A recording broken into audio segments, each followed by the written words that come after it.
My name is Keith, and from the time I was about 4 years old, I was interested in being a part of the entertainment business.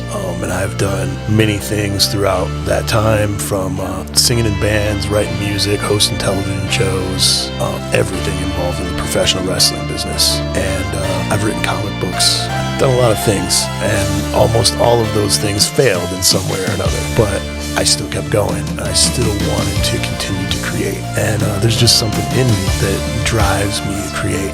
And I started thinking, well, what is it that drives anyone to create? And that's going to be the point of this podcast. We're going to talk to people from all aspects of the entertainment industry. We're going to find out what made them interested in creating art, and why, when faced with success, when faced with failure, the ups and downs of life and life in the entertainment business, they continue to create. So, and hopefully we'll have some good and interesting conversations along the way that you'll be interested in hearing. So tune in to the Most Excellent Entertainment Podcast.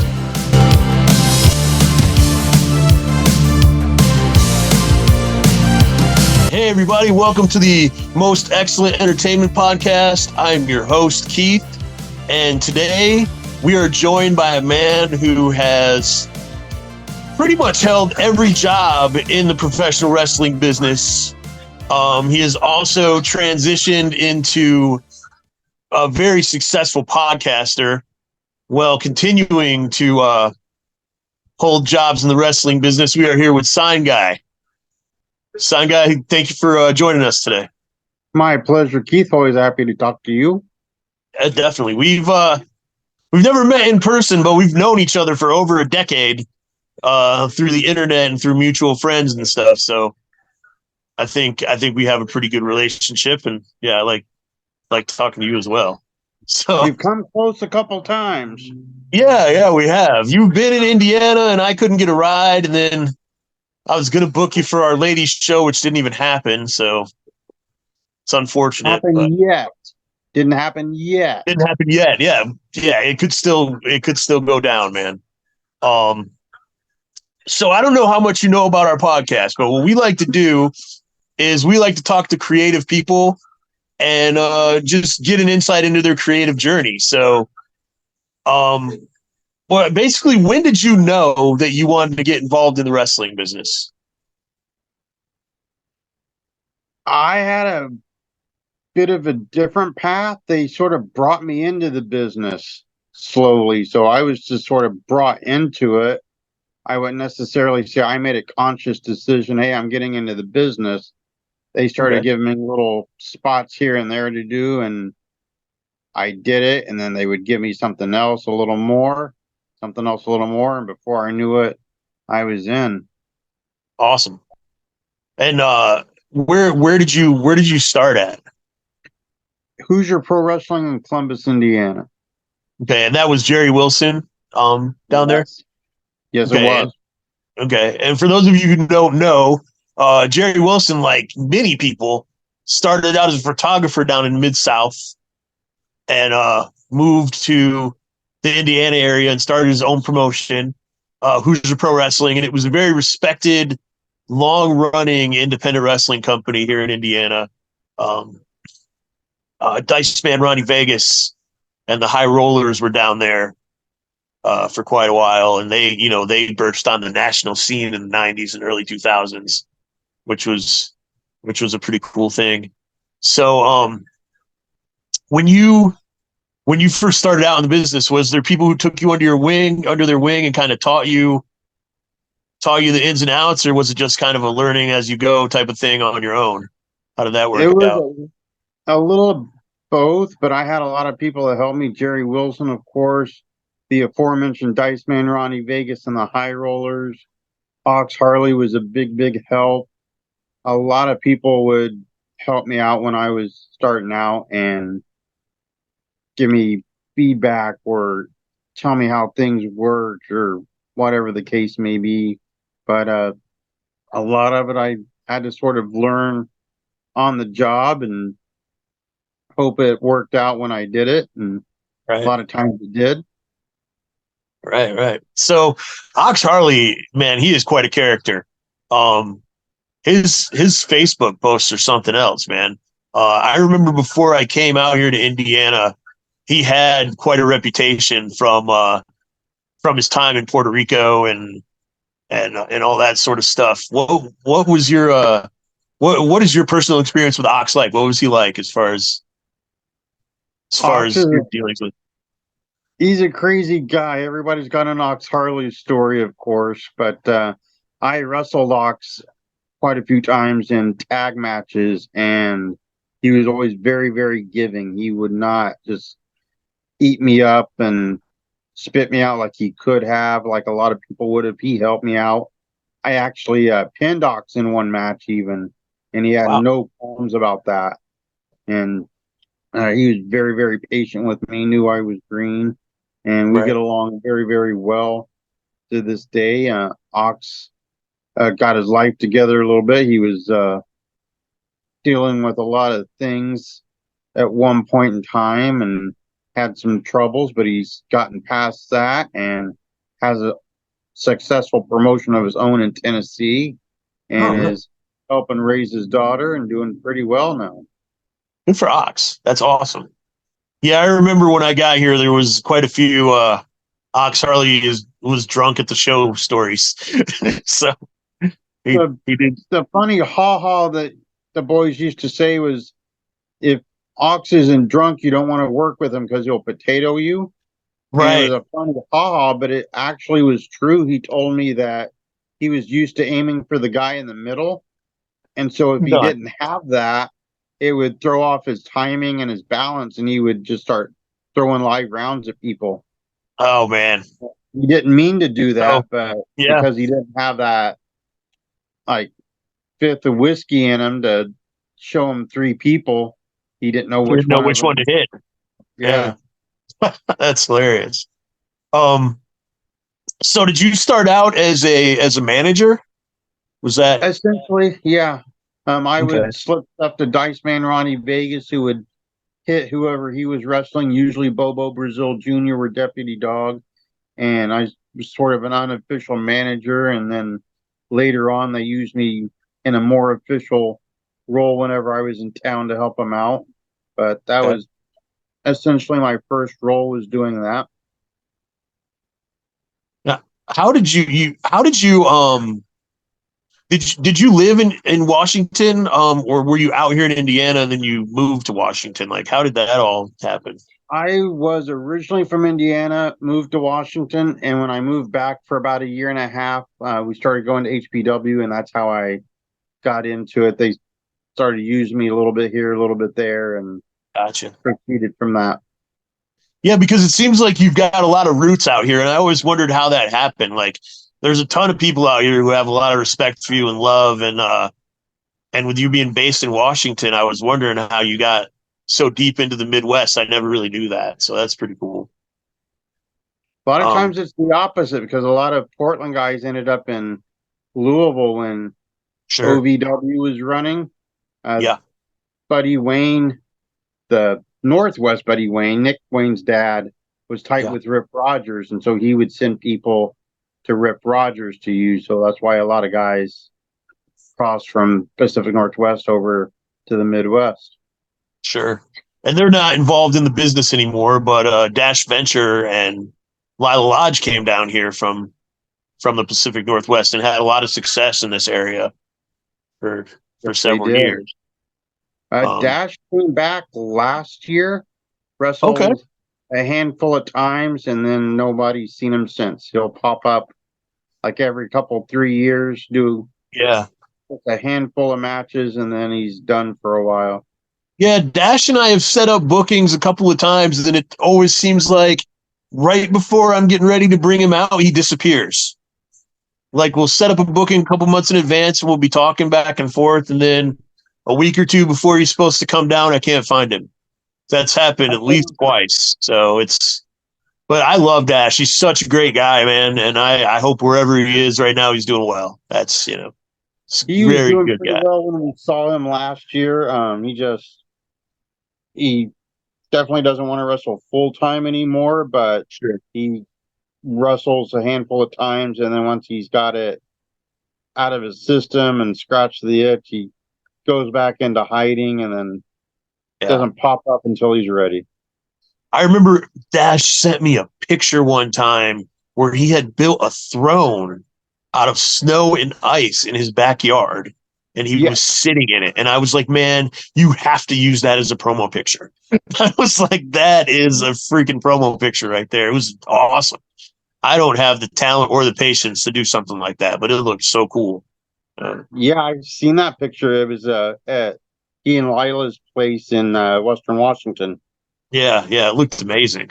Um, so once you so you mentioned working with Bobo Brazil Jr. and Dice Man Ronnie Vegas. They are both pretty legendary wrestlers.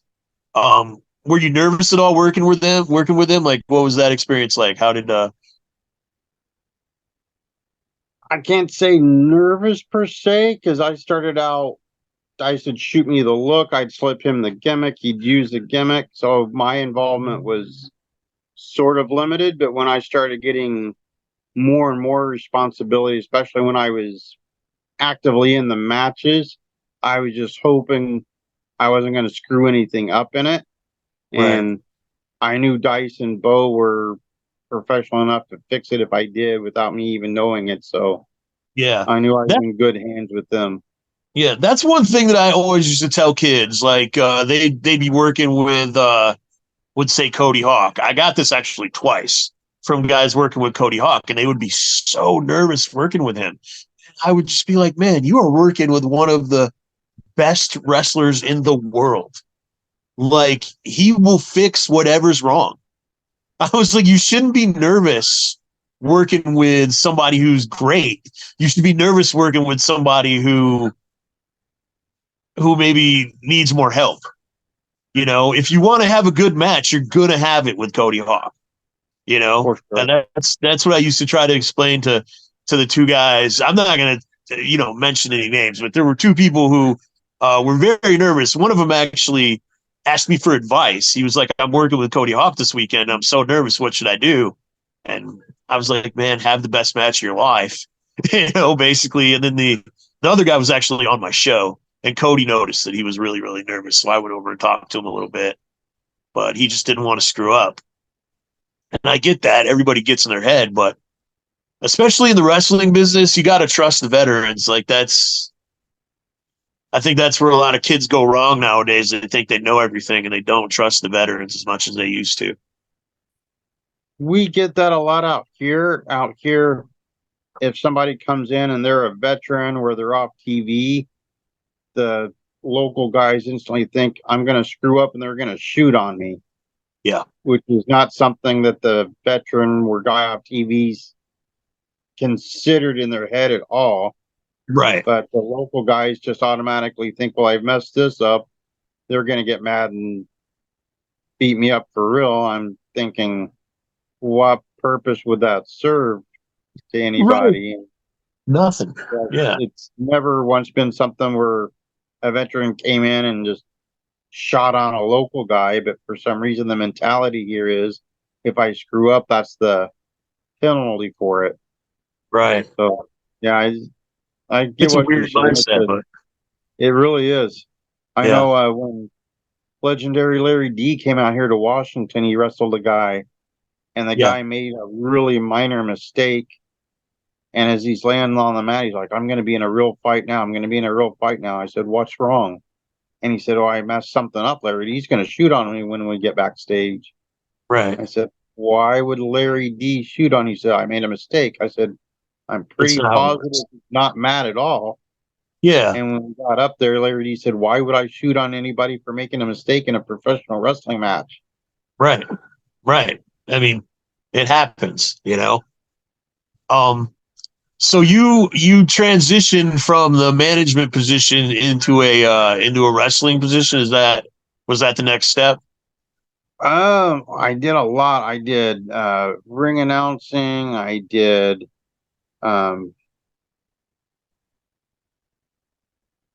I think managing and ring announcing, and then I wrestled, and then I did a bunch of other stuff after that too. So Okay. pretty much like you said earlier, I did a little of Pretty much everything. everything. Yeah. Have you ever ran your own promotion or booked? Like, that was the one thing that I wasn't sure if you've ever been a part of, but Never ran my own promotion. I've helped people with booking a little bit here and there if they needed it, but nothing ever where I was like the full-time paid booker type of thing. Sure. Is that something you'd be interested in, or are you good with just assisting and having your spot on the show? I mean, I might run like a one-off just to say I've done it and have that experience, but nothing Yeah. I would want to sit down and have 50 guys every week saying, "Hey, brother, have you got a spot?" Oh man. Dealing with Yeah. all that. Plus, it's really hard in Washington because of the way the commission is set up. We Sure. have staggered types of licensing here. So you have your Okay. full-time professional wrestling license, which has been around since like the 30s, Right. and you have to have an ambulance, you have to have EMTs that are paid by the hour, you have to have insurance, you have to have bonds. It's $1,000 license. Then there's what is called a theatrical license, which Right. is a pro wrestling show attached to a wrestling school. But on the show, you have to have 60% students. And Gotcha. so most of your card has to be wrestling students. You just can't pick the best guys out there, Right. but show. There's also what they call an amateur professional wrestling license, and a Okay. promoter can run that for the least amount of money, but nobody on his card can have ever earned more than $50 to have wrestled. So Wow. when you get into that, you're using rookies and guys that are like just around and don't care if they get paid or not because they're Sure. 5 minutes away or whatever. Right. I would think that the shows where it's 50% students would draw pretty well though, They because That's the most of the, most common show. yeah, most of Uh, the student shows that I've ever gone to, that's when their whole family's coming out, and everybody wants to see what they're doing. So those shows usually draw pretty well, like student showcases and stuff. So if I was in it's Washington, that might be where I'd go. it's a lot of it is like because there's a lot of schools in the region. A Yeah. promoter will call a school, say in Oregon, or in British Columbia or Idaho or whatever. Say, I need 4 guys. You have anybody? 6 students will show up, and Okay. then you find spots for those guys, and then you Right. have your regulars that have been around and are no longer students connected with the school. Okay. But to qualify for your theatrical license, you have to use the students. They don't have to be your school per se, but they Right. have to be attached to a wrestling school in order to Okay. qualify. Well, that's actually not a bad deal. So, and it gets the Yeah. kids experience wrestling in front of a crowd. I mean, Well, a lot yeah, of the students too, they've been around for a long time. They might sure. have been 2 or 3 years into their career, but they still go to the school. And train, That yeah. way they qualify as a wrestling student, and that way they No, can get bookings. Whereas if you graduate the students and they're no longer connected to the school, your talent pool just plummets because you right, can't use those guys and right. still qualify for it. So it's a little bit of a tricky Yeah, tricky thing to navigate. legal Yeah. proposition, but most promotions in Washington run off theatrical now. There's one in Ocean Shores where I work where he runs primarily off just a standard license. He ran a theatrical license his last show Okay. and had one match where it was all wrestling school students and then the rest were his regulars. But he only Okay. ran 4 matches, so it was easy enough to accomplish it. Sure. Sure. Okay. So once, what was do you remember what your first match was as a wrestler? It was an 8-man tag at Hoosier Pro Wrestling. I was tagged with Gravedigger, Billy Ray Hickerson, and Donnie Idol. And we wrestled Jerry Wilson, Ox Harley, and Tommy Ray Sands, and someone whose name's going to escape me for the moment. And our Okay. special guest referee was a wrestler that had been at HPW, who had been hurt for a while and was coming back, and he was doing the guest referee spot, which tied into the finish and set up his return after that. Okay. Yeah, that was Scotty Lovins was the ref. Oh, Scotty Lovins. Okay, I know Scotty. Awesome. So, had you transitioned into a babyface from there? I was the heel. Okay. Yeah, I was definitely a heel. I was kind of sort of baby face for a little bit. They did an angle when we were moving back to Washington and sort of turned me. And so Yeah. for the first few times I went back, I was more of a baby face. But once that match hit, I had turned against Jerry Wilson. Everyone wanted to see me dead. That's awesome. I just, because you were teaming with Donnie Idol, I can't imagine Donnie Idol being a heel in Columbus, but I guess Oh I yeah, guess he for was sure. at that point. He was a Okay. heel for sure. When he started out, he was Donnie Dynasty, Dave Dynasty's brother. Sure. And they Yeah, I were a remember heel that. tag team. Okay. Okay. I wasn't here for that, but I've heard about that. I remember Donnie Idol and Chris Caliber did a heel tag team for me for a little while, and Donnie absolutely hated it. He does not like working heel. So I'm He did at surprised that one point. what's that? He did at one point. He was a very, very good heel. Yeah, He I'm did sure he's heel good. for a Good long at time. it. Yeah, I guess I just used at to this watch point him. in his career. Yeah, once he turned baby face, he didn't really like to confuse a fan, so he Sure. liked being baby. Yeah, yeah. It's funny the way that they turned heel. We brought in Bob Evans and Tim. What I can't think of his last name. Tim Do you remember Hughes.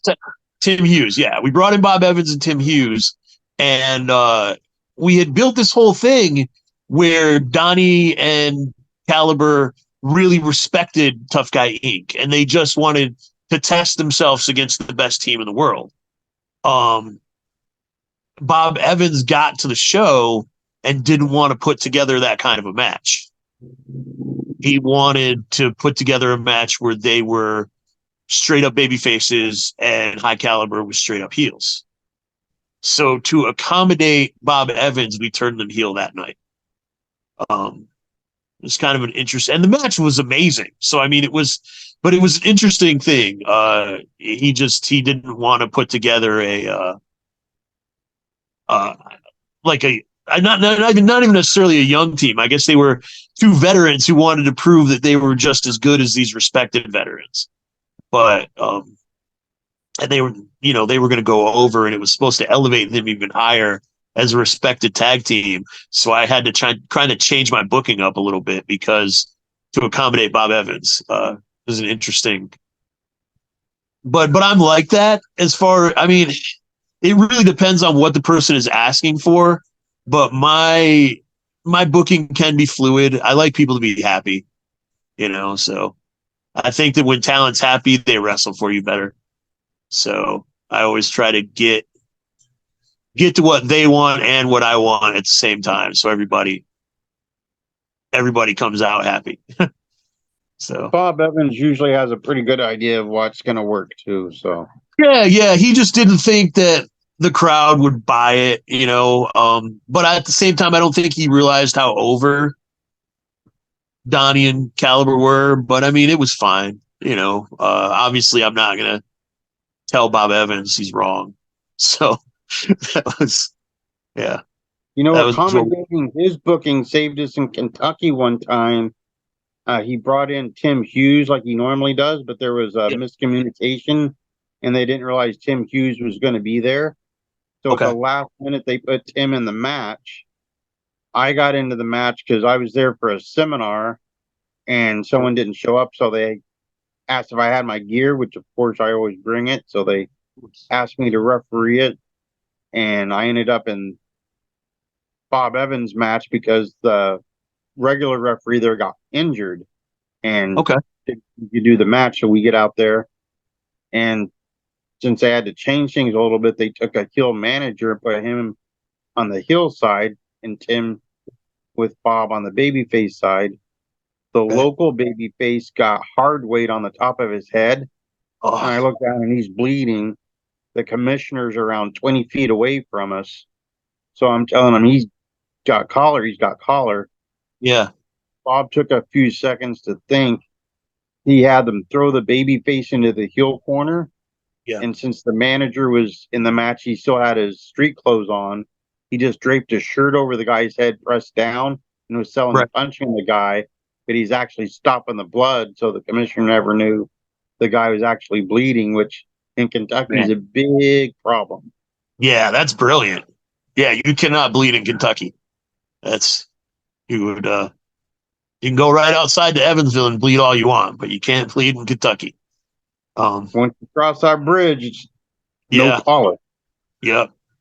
So, is it fair to say that you've kind of seen your greatest success in the wrestling business as a referee? Because It depends on how you look at things. I mean, I'm a HPW Hall of Fame member. I never refereed one day there. okay, okay, But like the biggest crowd I was ever in front of was just last month at Midget Warriors, and I refereed for them. They drew 1,500 people at a casino in wow, northern Washington. So it wow. just depends on how you look at it, really. Yeah, well, I feel like as a referee, you've been able to travel a lot, and I feel like you're one of the more respected referees on the independent scene. So that's just kind of how I look at it. I feel like you've been very successful as a referee. So Kevin Sullivan helped with that. He put me over on a few different podcasts as a referee that he most enjoyed working with. So that awesome. shot my stock way up there when he did that. Very cool. Very cool. So transitioning into podcasting. When did you decide that you wanted to start a podcast to kind of go along with your wrestling career? Like how did that all work out? Similarly enough, it was not something I consciously decided. The guys at Turnbuckle Turmoil asked me to come on and talk about what was then a cup of coffee I had in the business. So I did that. And before I even appeared on the show, like I was already booked for it, but before we got to me, the founder of the show asked if I would come on as a co-host because they were looking for another person. I gave it some thought. I said, sure, we'll see how it goes, I guess. And I've been at it ever since. Wow. And now what do you do two podcasts a week? Is that right? Or A week, Sign Guys Wrestling Show on Fridays and Turnbuckle Turmoil, the primary show on Sunday afternoons. that's awesome. And I love being on your show. It's so fun. Um, every time I have something important, a lot of times the first thing I do is just go, "Who wants me on their show?" and I put it on Facebook. And then you're always like, you can come on my show anytime, and I'm like, "Yeah, this isn't really for you, man. I know we'll hook up at some point, but yeah, I love being on your show, man. It's the questions are fun. Um, I'm always able to get whatever point across I need to. Like you give me that room, but then like I said, we also always have a lot of fun. So yeah, your show is great. I'm glad it's lasted so long, and if or maybe when I ever come back to the wrestling business, you'll probably be my first stop. So You all just have to give me a shout and let me yeah, know. for sure, absolutely. Yeah, So your last stop was Controversies Month, as I recall it. And oh we yeah, did we did do that. That was fun. Yeah, you had some really informed guests on there. I felt like I was possibly the least informed person, but I did my best to keep up. But yeah, the Vince McMahon, the whole Vince McMahon thing. Yeah, Uh, we looked around, found some people that knew a little bit about it, and yeah, brought them together and did fairly well with it. It's not a usual path we go down, but I figured we'd give it a shot and see what happened with a few of the controversies. sure, sure. Yeah, I actually am a co-host on a podcast now called Wrestling Behind Ringside. Um, and Logan Paul definitely gave us some stuff to talk about on Saturday, uh, as far as controversial stuff. I don't know if you saw the Yeah, tweet that he put out earlier, but man, uh, that and he's being sued by the Olympics. Yeah. yeah, yeah. So he's just he's having a bad time right now. Um, Imagine being a heel going into Cleveland and you have that yeah, happen days before. yeah. Oh, people were already gonna be ready to kill him. He's going against LA Knight. And LA Knight has a pretty good history in that area in Ohio and in general. So I'm sure he's gonna have a lot of people there supporting him. But so I did want to mention one last thing before we head out, which is the Idaho Wrestle Club. That promotion is very cool. I caught up with them on YouTube, and as often happens, there was Sign Guy on my TV. It seems Yes, like indeed. a lot of times I come across something on YouTube and it's a cool independent promotion, and all of a sudden it's like there's Sign Guy reffing. I think that's happened at least 2 or 3 times. So, what's the experience like out there? They seem like they have a pretty creative crew out there, and I like watching their stuff. So, Yeah, it's a great promotion. They celebrate their 9-year anniversary at the end of this month, which I'll be there for that. Um, they are local around Boise and the surrounding communities, and they will go to different charitable organizations and they tie every show in with either a charity or a fundraiser or something to that effect. So they're raising funds for whatever cause at a given show. They were just at the uh, county fair in Caldwell, Idaho last week. They ran 4 days and they would run a couple of matches every hour. So they were out there for a very, very long time last week, doing well. A lot of people came over and watched the matches off and on. So it was a good time. But they're a great crew. They were trained from scratch. The promoter there, Garabai, had been wrestling for several years, and there weren't any local wrestlers in Idaho except for him. So he would have to drive 9, 10 hours just to get to the closest independent wow, one way. wow, And he started looking around for people that were interested in wrestling, and he got enough people. He was able to go to a park and train them on the grass in the park until he got a ring. And then once he got a ring, they were able to train properly. And then they started running shows, and they've been at it pretty close to 9 years now. that's awesome. That's very cool.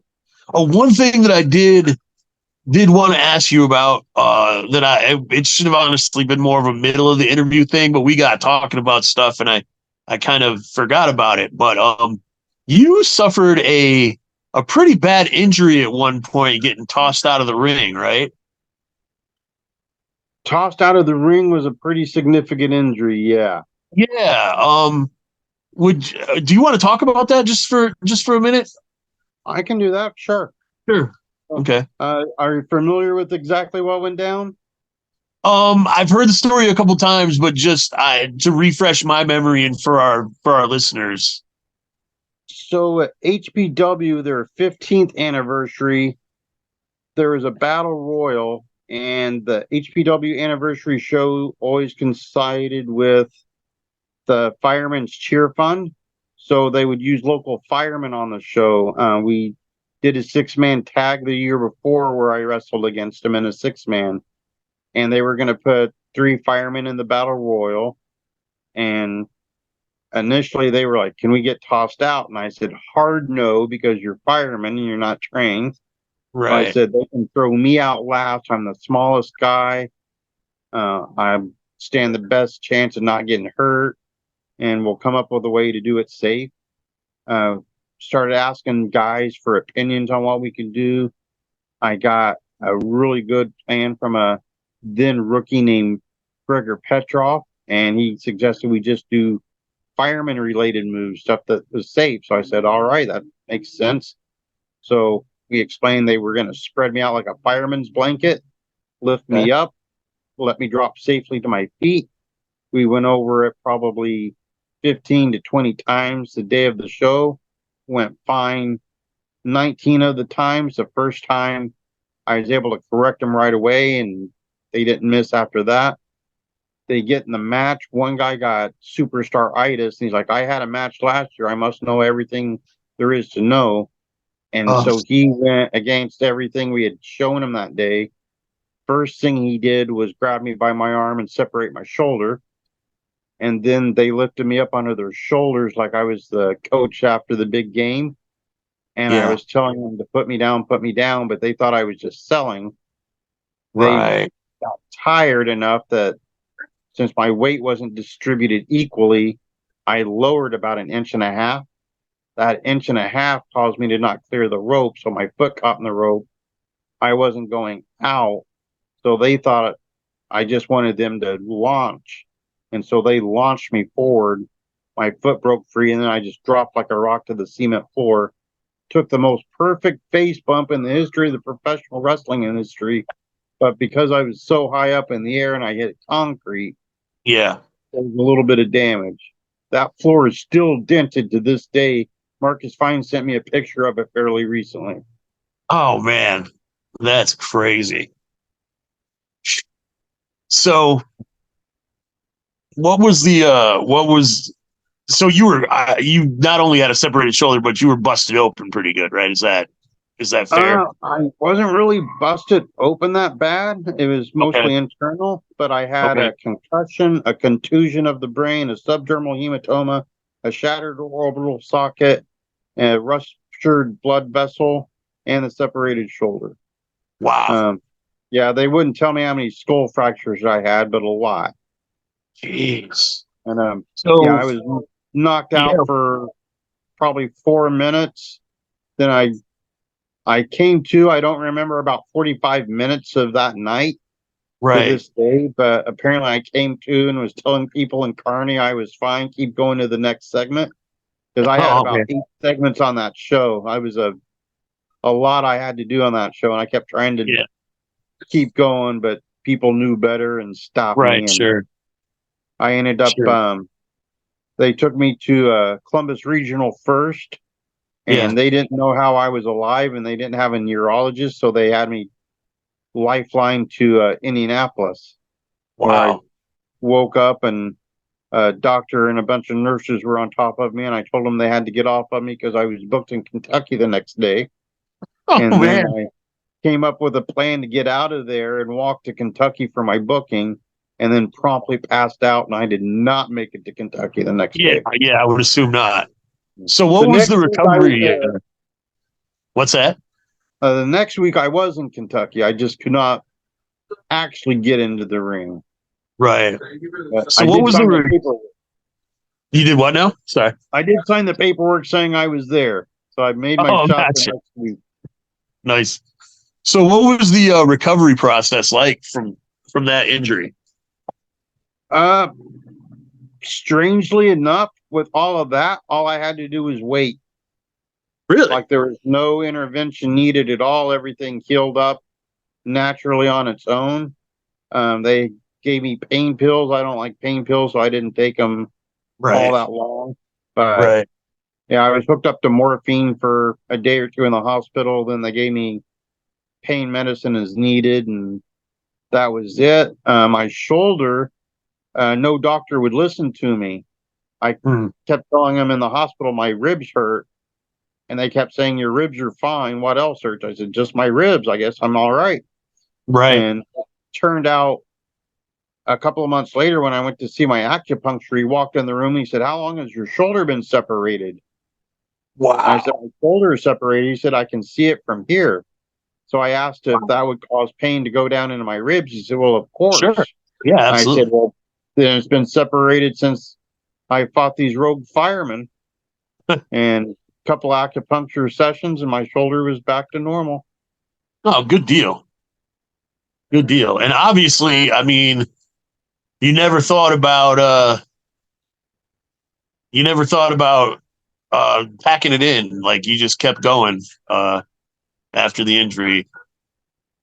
I was trying to get to Kentucky for my next shot. Yeah, that I freaking woke night. up and I told the doctor I got a booking in Kentucky. He says, that's not important. You have a concussion, a contusion, and a subdermal hematoma. I said, that's not important. I'm booked with Felony Fox. There you go. And, yeah, There you go. I remember was- Felony Fox. Oh, I I love remember her. working for her in Fujo down Yeah. in Georgetown. Yeah, I remember her.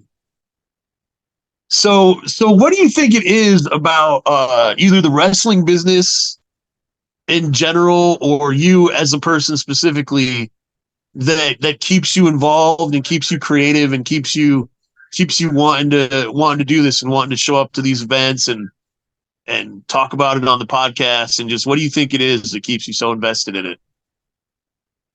We're just crazy. Yeah, fair. That's all works, I can figure, Keith. Yeah, absolutely, man.